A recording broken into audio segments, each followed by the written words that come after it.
레오날드 레이브 힐이라는 사람이 이런 책을 썼습니다. 부흥의 세대여 통곡하라. 부흥의 세대여 통곡하라. 이 책의 몇 페이지를 소개하면 이렇게 기록이 되어 있습니다. 교회를 조직하는 사람들은 많지만 고뇌하며 기도하는 사람은 적습니다. 돈을 내는 사람들은 많지만 기도하는 사람들은 적습니다. 쉬는 사람들은 많지만 씨름하듯 기도하는 사람들은 적습니다. 일하는 사람들은 많지만 기도하는 사람들은 적습니다. 기도하지 않는 자들은 노는 자들입니다. 역동적인 신앙생활에는 두 가지 필수 요소가 있는데 하나는 비전이고 하나는 열정입니다. 그런데 이 비전과 열정은 기도의 밀실에서 발생을 합니다. 설교 사역은 소수에 열려 있지만 기도의 사역은 모든 하나님의 자녀들에게 열려 있습니다. 세속적인 신자는 기도를 중지하고 기도하는 신자는 세속을 중지합니다. 11조는 교회를 세우지만 눈물의 기도는 교회에 생명을 줍니다. 현대 교회와 초대 교회의 차이점입니다. 현대 교회는 돈을 내는 것은 강조하지만 그들은 기도하는 것을 초대 교회는 강조했습니다. 우리가 돈을 낼 때는 땅을 살 수 있지만 초대교회와 같이 기도할 때는 땅이 흔들렸습니다. 기도의 불로 이 땅을 완전히 태울 수 있는 기도의 사람이 먼저 되어져야 됩니다. 사탄이 가장 두려워하는 것이 무엇일까? 그건 기도의 사람들입니다. 세상에 권력 있고 지식이 있고 세상에 잘생기고 힘 있는 능력 있는 사람이라고 해도 사탄은 그들을 두려워하지 않습니다. 그러나 어린아이일지라도 기도에 무릎을 꿇는 이런 사람에게는 사탄은 두려워합니다. 왜입니까? 기도는 하나님을 움직여 사는 일이기 때문입니다. 기도하기 전까지는 사람들은 자기의 수준에서 삽니다. 오늘 본문에 나오는 야곱이라는 사람도 약복강가의 기도에 경험하기 전까지는, 다시 말해 기도하기 전까지는 즐길 정도로 자기 수준에서 인생을 살아온 사람입니다. 바로 이 기도의 장면에서 야곱은 자기 앞에 다가온 거대한 산과 같은 문제를 자기의 수준에서 해결해 보려고 오늘 성경 본문 32장 13절로 20절을 한번 다 같이 읽어보겠습니다. 시작. 야곱이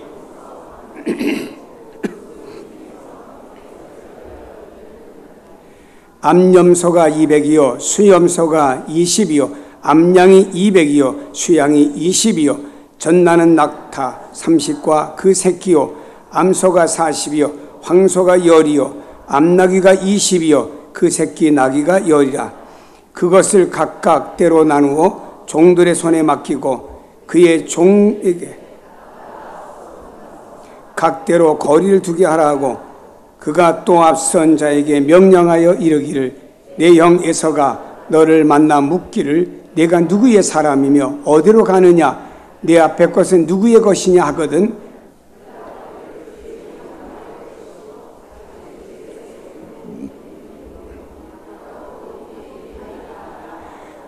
그 둘째와 셋째와 각 때를 따라 가는 자에게 명령하여 이르되 너희도 에서를 만나거든 곧 이같이 그에게 말하고 또 너희는 말하기를 주의 종 야곱이 우리 뒤에 있다 하라 하니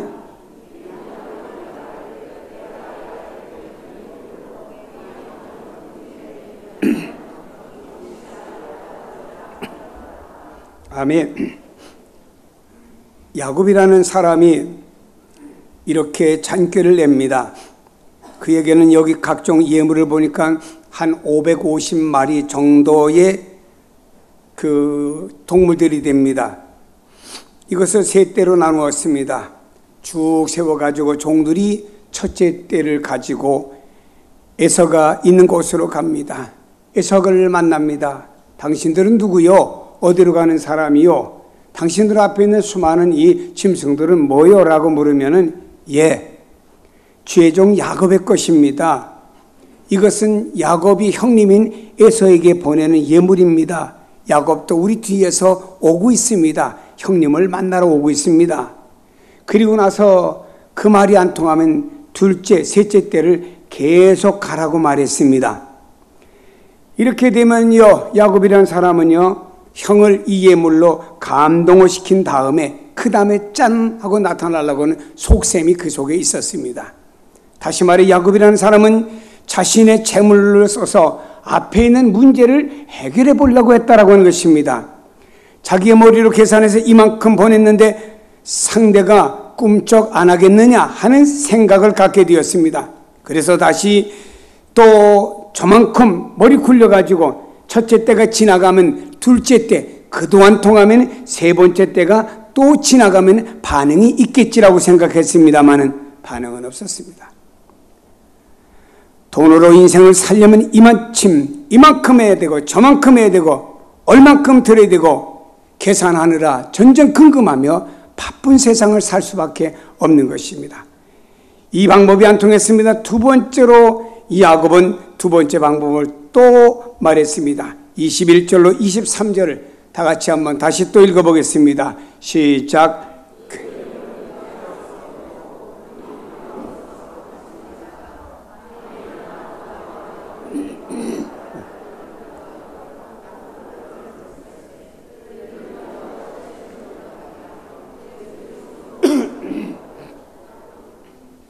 예, 그렇습니다. 이번에는 물질을 보냈으나 형에서의 마음이 누그러지지 않았고 통하지 않았습니다. 이번에는요, 그의 부인인 라헬과 레와와 비라와 실바, 그리고 그래서 얻은 11명의 아들 베냐민은 나중에 낳았기 때문에 이 수에 들어가지 않았습니다. 먼저 보냈습니다. 그러면은 여기 있는 에서가 야, 이들이 누구냐? 야곱의 아내들이고 야곱의 아들들입니다. 그러면은 이 여인들을 설마 가냘픈 여인들을 어떻게 해야겠느냐? 조카들인데 그를 보면 마음이 누그러지지 않겠느냐? 라고 하면서 사람을 먼저 보냈습니다. 이렇게 사람을 보내면 상대가 움직이리라고 생각했습니다. 그런데 상대방은 에서는 반응이 없습니다. 이렇게 되니 야곱이라는 사람은 고민이 생겼습니다. 이처럼 사람을 의지하고 살려고 하는 사람들은 이 사람이 좋을까 저 사람이 좋을까 아니면 누구를 의지해야 될까 늘 사람의 눈치를 보느라 머리가 아프기 시작합니다. 리처드 칼슨이라는 사람은 우리는 사소한 것에 목숨을 건다라고 하는 책에 이런 내용을 소개하고 있습니다. 이 책의 주된 내용은 사람들은 사소한 일에 목숨을 걸고 그것을 심각하게 받아들여 무기력한 삶을 살아가고 있다라고 소개하고 있습니다. 사소한 것에 목숨이 흔들릴 정도로 왔다 갔다 한다는 것이 염려와 고민의 본질이 되는 것입니다. 그 책에서 이렇게 예를 들었습니다. 사업상 누구와 계약을 해야 되는데 아무리 기다려도 계약해야 될 상대방이 나오지 않습니다. 이때 계약하기 위해서 나왔던 사람은 여러 가지 머리에서 생각이 격차되기 시작합니다. 저 사람이 나를 싫어하나? 저 사람이 혹시 우리 회사나 나의 부족한 점을 알고 있는가? 그래, 내가 뭘 해? 난 할 게 아무것도 없어. 온갖 상상을 하면서 거기다 의미를 부여하다가 스스로 낙심하게 되는 것입니다. 나중에 알고 보았더니 이유는 단순했습니다.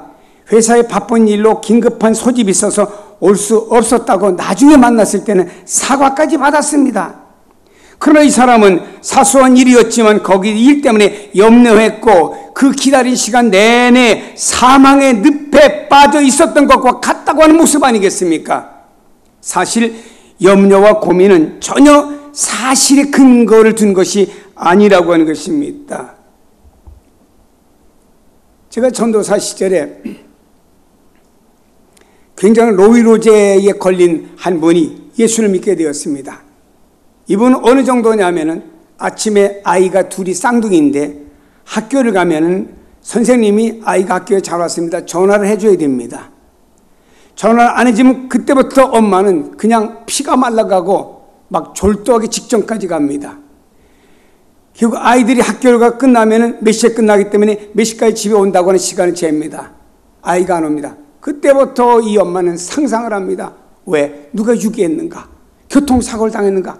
막 이런 것이 그 엄마를 너무너무 힘들게 만듭니다. 그러다 뺏싹 말라갖고 아주 뼈에다가 가죽만 씌운 것 같아요.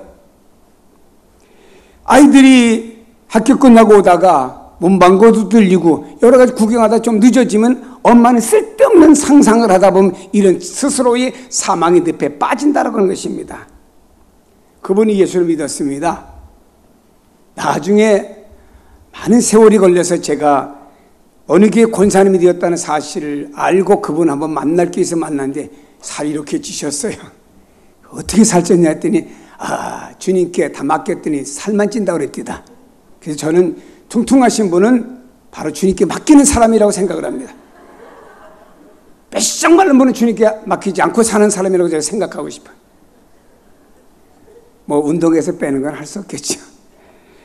여러분, 상대가 자리에 나오지 않았다고 하는 그 사실에 자기 마음을 어둡게 만들었고 가지가지 환상을 만들어가지고 이리저리 휘둘리면서 소중한 생명과 그 속에 있는 에너지를 그 쓸데없는 상상하는 자리에서 다 쏟아부리고 마는 것입니다. 있는 그대로 받아들이고 연락 오겠지. 안 오나? 나중에 확인하지. 커피 한잔 먹고 나오면 될 거 아니겠어요? 그 시간에 쓸데없는 일에 의미를 무엇인가 부여한다고 하면은요, 이 사람은요 굉장히 힘든 삶을 삽니다. 그러나 여러분, 그 의미를 거기에 부여하지 않았다면 이 사람은 훨씬 행복하고 가치 있는 인생을 살 사람이 아니겠습니까? 사실도 아닌 쓸데없는 환상으로 인해서 소중한 시간 그리고 에너지를 허비하는 사람들이 얼마나 많은지 모릅니다. 고민과 염려가 만들어내는 어둠 속에 삶의 평안과 에너지를 빼앗겨버리고 사는 사람이 있다고 하는 것입니다. 대부분의 사람들은 이처럼 사실보다는 아무것도 아닌 사소한 것으로 전전긍긍하며 인생과 에너지를 낭비하는 사람들이 있습니다. 본문에 야곱이 보여주는 모습이 바로 그런 모습입니다. 이 삼촌 라반네 집에 있을 때 그 어느 날 하나님의 음성이 들려왔습니다. 야곱아, 일어나서 고향으로 돌아가라는 약속, 하나님의 음성과 약속을 받았습니다. 그러면은 고향으로 돌아오면 하나님께서 다 예비하셔서 형도 잘 만나게 하고 뭔가 역사할 것이라는 믿음으로 왔어야 될 거 아니겠습니까? 하나님의 음성은 들었는데, 하나님의 말씀은 들었는데, 하나님의 말씀은 믿는데 막상 형을 만나기 위해서 약복강 강가에 가까이 왔을 때는 과거라고 하는 것이 지금 가져다가 상상을 하게 됩니다. 내가 옛날에 형을 속였는데, 아버지도 속였는데, 우리 형이 많은 군사를 데리고 온데, 야, 우리 형이 아직까지 그 괘씸한 것을 잊지 못했나 봐. 온갖 쓸데없는 상상을 누가 야곱이 한 거예요. 그러다 보니까 이는 번민 속에 빠져들고 고통 속에 빠져들게 되었습니다. 그래서 인간의 수단과 방법을 가지고 먼저 재물을 보내서 형의 마음을 누구로 드리자. 그래도 안 되니까 그래, 나약한 아녀자들과 아이를 보내서 형의 마음을 누구로 드리자 라고 하는 얄팍한 계산과 사람의 방법을 먼저 내세웠습니다. 사랑하는 여러분, 믿음의 사람들이 믿음이 아닌 것에 자기 생각 속에서 살고자 하면은 물질 문제로 사람 문제로 이리저리 시달리고 고민하다가 소중한 생명의 기회를 다 빼앗겨버리고 맙니다. 본문에 야곱은 이 방법 저 방법 다 자기 수준에서 하려고 하다가 안 되었습니다. 그러니까 얘라 재산 손해보고 얘라 가족 손해보는 안 있더라도 주랑당치고 도망가자 하고 오늘의 현실의 문제를 피해서 도망가려고 했습니다. 그러나 우리나라 속담에 이런 말이 있죠. 여우를 피하다는 호랑이를 만난다고. 다시 말해서 이 문제를 피하려고 하던 더 큰 문제 앞에 사람이 주저앉는다는 말 아니겠습니까? 하나님께서는 자기 백성이요 하나님의 자녀인 우리가 이렇게 살기를 원치 않으시죠. 그래서 하나님은 야곱에게 특별한 조치를 했어요.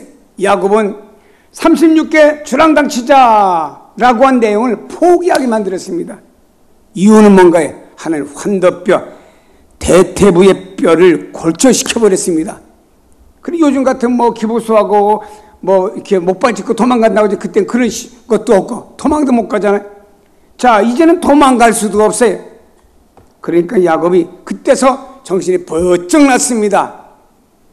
그리고 하나님 앞에 다가갑니다. 사람은요, 조금만 틈이 있어도 자기의 것을 의지하려고 하는 습성이 있고요, 하나님을 의지를 안 합니다. 자기의 모든 것이 다 무너져 버려야만 그때서 앞을 싸고 정신을 차리고 하나님을 의지하죠. 그리고 그때의 믿음은 자신의 생명을 다 거릴 만큼 절실한 믿음이 되는 것이죠. 절실함이 오늘 본문에 나오는 야곱과 같습니다. 밤새 천사와 씨름한 것으로 나옵니다. 밤을 지새우며 기도한 것이죠. 물론 새벽이 되어서도 그는 기도를 중단하지 않고 계속되었습니다. 이런 절박한 기도는 하나님 외에는 바를 것이 야곱에게는 없었습니다. 하나님의 길마저 없으면 이제는 인생의 모든 것이 끝나는 시간이었습니다. 하나님이 계시지 않는다면 이제 파멸의 길밖에는 야곱에게 없다고 생각했습니다. 그러므로 야곱은 생명을 걸고 하나님 앞에 기도한 것입니다. 이때 천사가 하나님 편에서 말합니다. 야곱아, 그만하자. 천사는 끝내려고 합니다. 그런데 야곱은 천사를 놓지 않습니다. 이전과는 정반대였습니다. 하나님이 기다리시는데도 야곱은요, 자기의 길로 갔던 거예요. 근데 이제는 야곱은요, 놓아주질 않고 있습니다. 그러니 천사가 묻습니다. 야곱아, 뭐 원하느냐? 야곱은 말합니다. 당신이 나를 축복하여 주옵소서. 그렇지 않으면 나는 당신을 놓을 수가 없습니다. 더 이상 길이 없습니다. 파멸입니다. 난 당신을 붙잡을 수밖에 없습니다. 이 말의 뜻이 무엇입니까? 당신이 나를 축복하여 주소서. 그렇지 않으면 당신을 놓을 수가 없습니다. 이 말은 야곱의 입장에서 볼 때는 하나님을 움직여서 내 인생을 복되게 만들겠다고 하는 이런 기도가 아니겠습니까? 그 기도의 결과로 마침내 야곱은 응답을 얻습니다. 그의 이름이 바로 이스라엘, 하나님과 겨루어 이긴 자라는 뜻이죠. 또 이 말을 다른 말로 말하면 하나님을 움직여 사는 사람, 하나님을 움직여 사는 백성이란 뜻이 이 안에 들어있는 거예요. 약복강의 기도 결과 야곱은 자기 수준에 살던 인생이 이제는 하나님이 움직여 사는 인생으로 바뀌어진 줄로 믿습니다. 여러분, 내 수준에서 살던 인생과 하나님이 움직여 사는 인생의 차원은 다릅니다. 야곱은요, 변화된 차원에서 이전에 자기가 재물이 많아도 늘 고민하고 고심했습니다. 얼마를 써야 될까? 얼마를 이렇게 보관해 둬야 될까? 얼마를 이렇게 보내야 될까? 그래서 1차, 2차, 3차로 보낼 것을 머리로 짰습니다. 가족도 많습니다. 주변에 사람들 있습니다. 의지해봤습니다. 그러나 그들 때문에 늘 염려하고 답답해합니다. 이 사람을 사랑하면 저 사람이 시기하고 이럽니다. 그래서 이 사람이 절실할까, 저 사람이 절실할까 등등 사람을 의지도 해봤습니다. 그는 재물을 의지해봤어요. 또 사람도 의지해봤습니다. 그러나 거기서 자기에게 얻어지는 결과는 없었습니다. 더 갈등과 힘듦이 그 삶 속에 많았지요. 오늘 기도하고 난 다음에는 달라졌어요. 이제는 하나님만 믿고 가면 됩니다. 앞길의 모든 것은 그분이 해결하실 것입니다. 이것이 믿는 자의 자유입니다. 이것이 믿는 자의 행복과 담대함인 줄로 믿으시기를 바랍니다.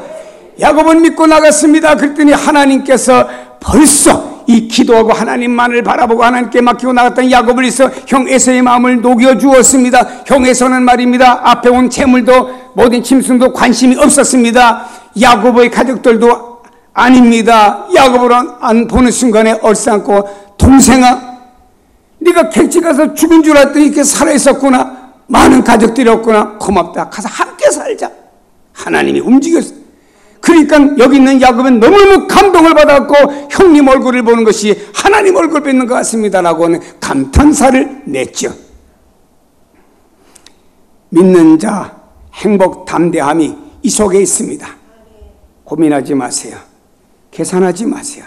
눈치 보지 마세요. 하나님이 움직이면 됩니다. 믿고 나가기만 하면 됩니다. 하나님을 움직여 사는 믿음의 사람들의 가장 큰 행복은 이 자유와 담대함 속에 있는 줄로 믿습니다. 고아의 아버지라고 불리우는 조지 밀러 목사님은 평생 2,000명의 고아를 먹이고 돌본 고아의 아버지였습니다. 모든 사람들과 매스컴은 수군되기 시작했습니다. 아마도 조지 밀러가 남몰래 숨겨놓은 엄청난 재산이 있을 거야. 그렇지 시원치 않고 이렇게 고아들 2,000명이나 되는 고아들을 어떻게 먹여 살려? 불가능하지. 그러다 그 어느 날 조지 밀러 목사님이 세상을 떠났습니다. 사람들은 얼마나 많은 재산을 남기고 갔는가 하다가 두 번째 놀라게 되었어요.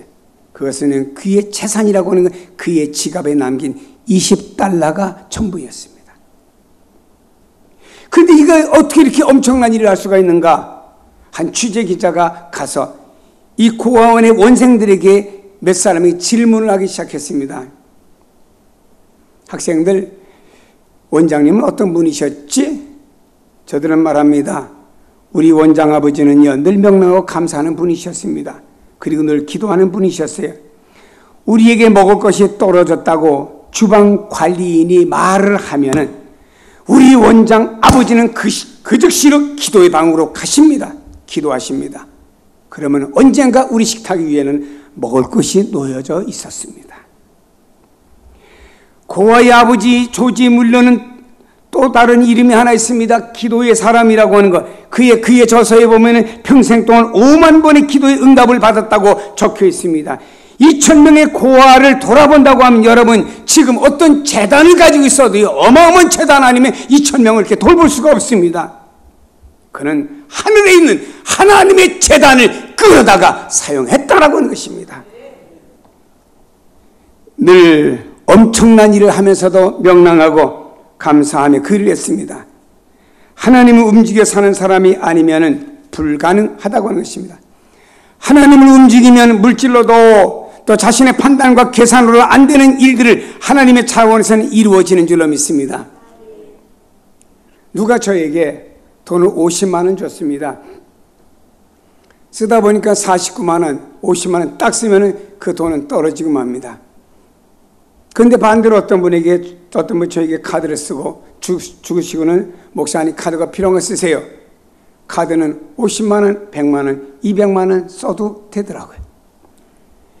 세상에서 돈보다 카드가 더 많은 것을 사용할 수 있다고 하는 것은 알면서 물질로 내 판단과 계산과 사람을 의지하는 차원에서 이루어지는 건 이것인데 하나님 차원에서 이루어지는 것은 여러분이 가지고 있는 카드보다 못하겠습니까? 이 약복강가의 기도 이후 야고보에게는요 불가능했던 것들이 다 움직여지고 오히려 위기, 화해, 행복한 삶으로 나가는 길이 열려지게 된 것입니다. 약복강가의 간절한 기도, 하나님을 움직여 살리는 기도하면 모든 것이 새로운 차원의 길이 열려지는 줄로 믿습니다. 사랑하는 여러분, 여러분 머리 똑똑해. 현대 과학과 문명 첨단을 달리고 있습니다. 여러분 가진 것들이 있습니다. 지식도 있습니다. 돈도 있습니다. 환경도 좋습니다. 그러나 그것이 우리의 의지의 대상은 아닙니다. 우리의 의지의 대상은 하나님이셔. 인생의 고난 가운데서 절망만이 아닙니다. 사업을 하다 뜻대로 안 된다고 낙심하지 마세요. 아무것도 할 수 없을 때 여러분 기도할 수 있기 때문입니다. 다 끝났다고 생각할 때 우리는 기도할 수 있습니다.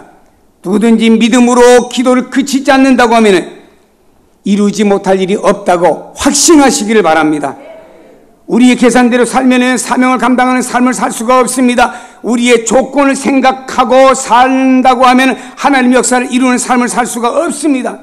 하나님은 우리 모두가 하나님은 움직이며 살기를 원하고 있습니다.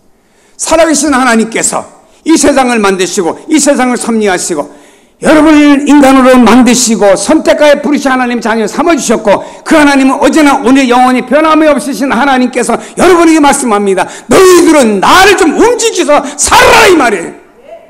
하나님을 좀 움직여 살아라 이 말입니다. 그러나 나는 왜 내가 가진 이 범위 안에서만 살다가 끝나려고 합니까? 지글지글러라고 하는 박사가 벼룩이가 뛰면요 3m를 뛴답니다. 근데 이 벼룩이를 잡아가지고 요만한 병에다가 집어넣고 얼마 동안 가둬뒀습니다. 실험을 했습니다. 이 벼룩이는요 뛰려고 하면은 병에 콜크마개가 있는 거기까지만 늘 뛰었습니다. 습관이 되었어요. 어느 날 콜크마개 열고 내놨더니요 이 벼룩이 요만큼 30cm밖에 못 뛰는 거예요. 나는 이제는 요 정도밖에 뛸 수가 없어.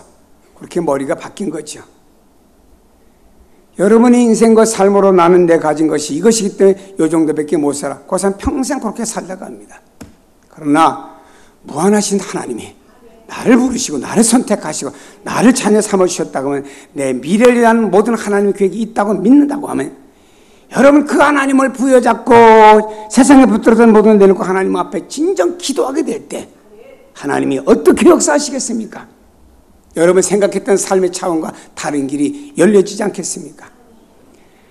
여러분요, 하나님은 우리 모두가 하나님 움직이며 살기를 원하십니다. 그래서 걱정과 염려와 모든 매인 것이 풀어지고 자유와 담대함을 누리며 우리에게 맡겨진 모든 사명을 잘 감당하도록 역사하시고 도우시는 분은 하나님이신 줄로 믿습니다. 아론과 우리라고 하는 사람 모세가 기도하는 손을 함께 들고 함께 기도했습니다. 요즘으로 말하는 목사님과 교회 중직자들이 함께 기도했다는 이야기입니다. 그랬더니 하나님께서 아말렉이라고 하는 원수를 이기게 만들었고, 하나님이 이스라엘을 이기기 위해서 해가 지면 더 이상 전쟁할 수 없으니까 해를 중천에 머물게 하시고 이기게 하신 그 하나님이십니다. 저는 이렇게 얘기하고 싶습니다. 권사님들, 안수집사님들 기도하셔야지요.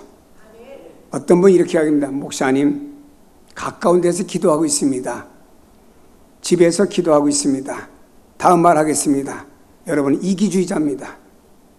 이 교회 권사님이고 이 교회 집사님이면 이 교회 나와서 기도해야 됩니다. 그게 교회를 사랑하는 사람이죠. 물론 환경이 너무나 멀기 때문에 힘든 것은 우리가 서로 기도로 교통할 수 있습니다. 그러나 그렇지 않은 환경도 그렇게 핑계댄다면 그거는 자기중심의 신앙이지, 여러분이 주님을 그렇게 교회를 사랑한다는 표시로 생각할 수가 있겠습니까? 히스기야라는 사람은 죽을 병 걸렸어요. 왕입니다. 왕관도 벗어버리고 말입니다. 세상에 의지했던 그 사람 모든 그 앞에 신하를 다 물리치고 골방에 들어갔습니다. 하나님과 일대의 관계를 가지고 하나님, 할 일이 남은 것 같습니다. 이렇게 살아왔죠. 기도했습니다. 하나님이 히스기야의 죽을 병을 고치신 하나님이신 줄로 믿습니다. 엘리야라고 하는 사람은요, 이 땅에 비가 내리지 않아서 그 민족들이 다 어려움을 당합니다.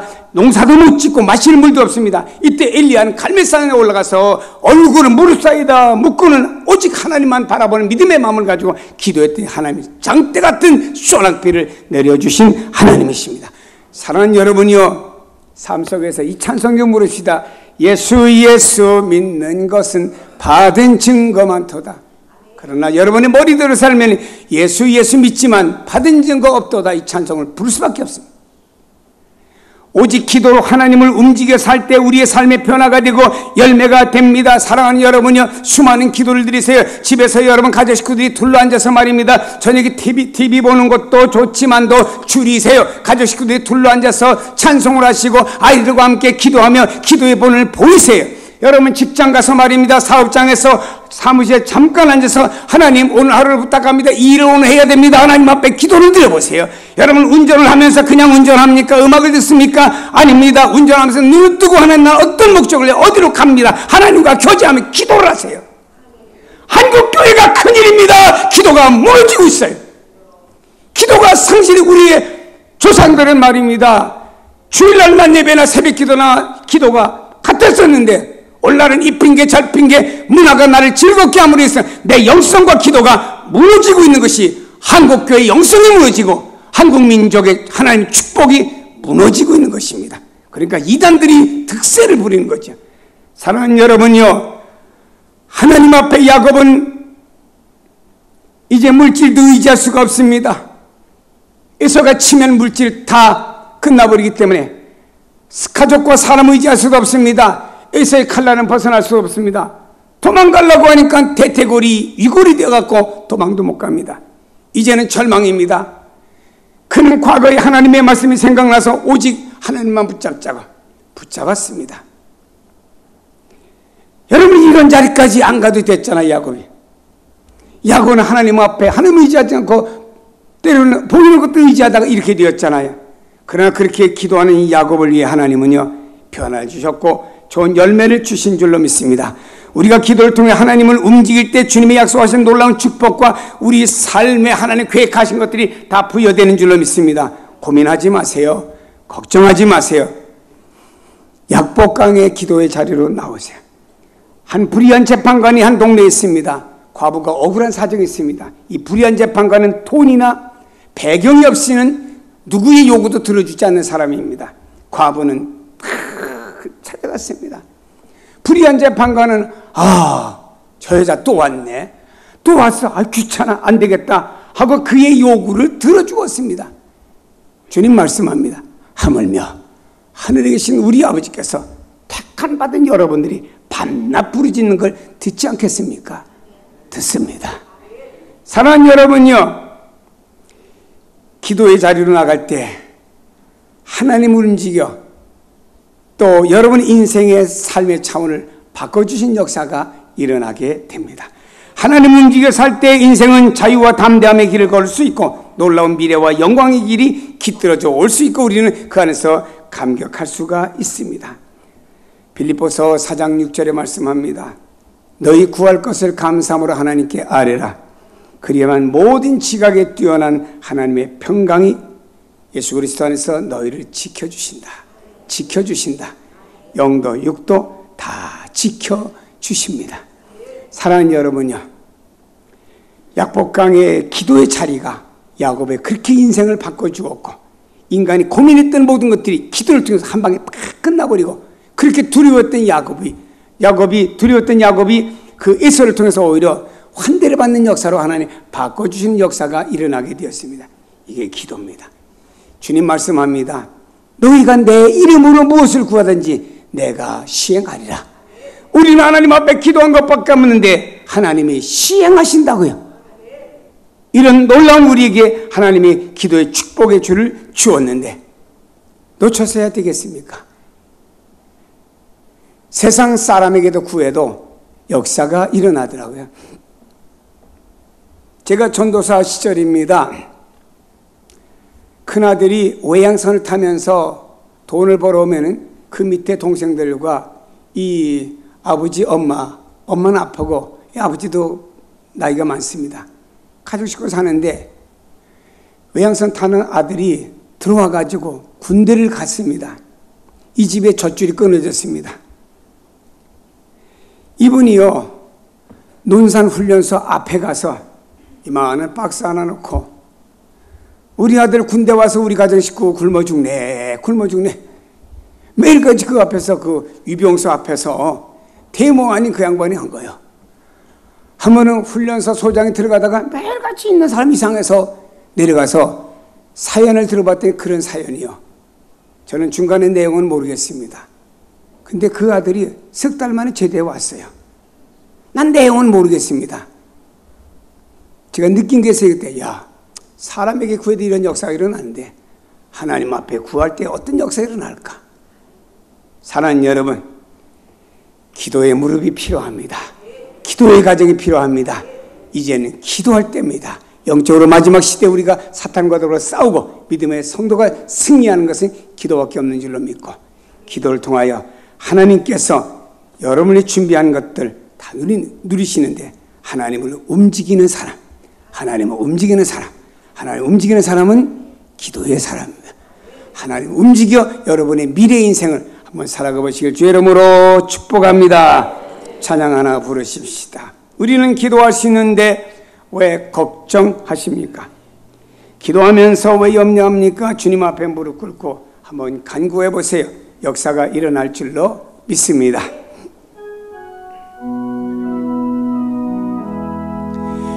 기도할 수 있는데 왜 걱정하십니까? 기도하면서 왜 염려하십니까?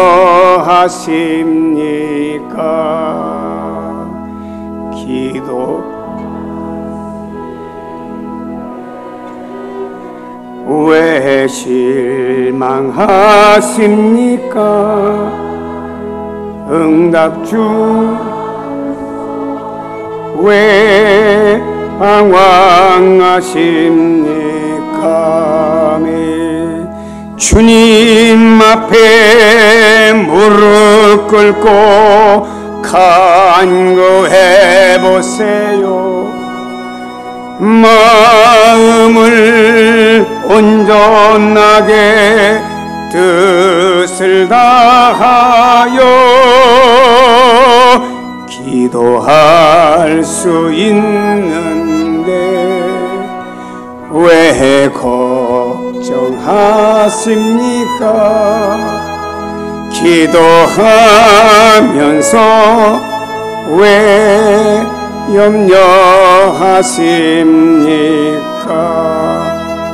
할렐루야. 여러분 교회 사랑하시지요? 성행교회 사랑하시지요?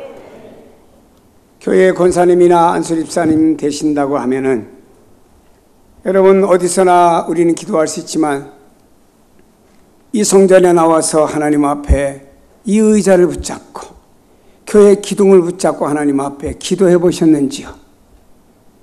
저도 어떤 때는 교회를 바라보면 답답할 때는 교회에 어디기고 기둥을 끌어안고 하나님 어찌하십니까?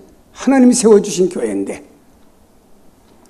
펑펑 울 때도 한두 번이 아닙니다.